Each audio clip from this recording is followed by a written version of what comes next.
જો મિત્રો આજનું આપણું કામ હતું આ જે બળદને અત્યારે નીણ નાખી દીધી છે. જો તમે જો બે બળદને આપણે વાટનું ખળ છે નેપિયર એ વાટીને નાખી દીધું. આ બે ખાય છે અને આપણું ડુંગળીનું કામ હૃદય પહોંચ્યું છે.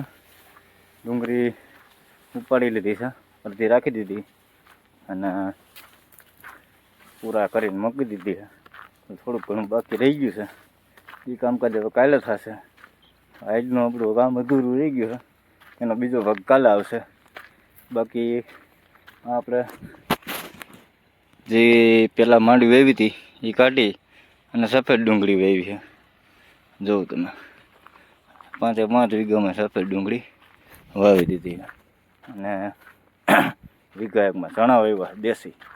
તો એ ડુંગળી તો ઉગવા માંડી છે સફેદ, અને ચણા કાલે કે પ્રમ દિવસે એનો ટાઈમ થઈ જાય છે એટલે ઉગશે એની રીતે. અને આપણે એક ધાણા હોતું વાવેલા છે, એ તમને બતાવું ધાણા, કેમ કે ધાણા હવે તો ઉગીને હાઈ ક્લાસ થઈ ગયા હે. આમ થોડા 2 ઇંચ જેવા થઈ ગયા. આ જો આ ધાણા છે, જોઈ જો આ ભાગમાં ધાણા 50% ભાગ, અડધો એમ કહેવાય કે અડધો ભાગ, અડધો આપણો ને અડધો એનો. અને આપણે જે કાંઈ ડુંગળી ઉપાડી હતી એમાંથી આ રહી ગઈ છે થોડી, કેમ કે ઝીણી પડતી હતી એટલે આ જો રાખી દીધી છે. આ આપણું કામકાજ હતું બધું, એ હવે પૂરું થવા એવું હોય. થોડીક રહી ગઈ છે, એને એવું લાગશે તો થોડાક દિવસ પછી પાછી ઉપાડીને બીજી આપણી જમીન ખાલી છે એમાં વાવી દેવું. અને તમને બતાવવું આપણે શું ડુંગળીનું કર્યું એ. આ તમે જોઈ લો, આવી રીતે આપણે ડુંગળીને ઉપાડીને જમીનમાં પાથરી દીધી જોઈ.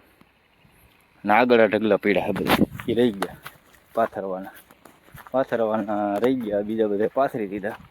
અને આપણે અત્યારે જે આગળ જે અત્યારે ઘાસ રહ્યું એમાં અત્યારે પાણી પાવાનું ચાલુ છે કામકાજ. અને આગળ આપણે આગળની ડુંગળી પડી છે, થોડીક બગડી ગયેલી છે, એટલે આ પાણી અત્યારે ચાલુ છે પાવાનું, પી જાય થોડીક વારમાં. આ બધી જો થોડોક બગડી ગયેલો માલ ને ઉગી ગયેલો ને એવી હતી રાખી દીધી.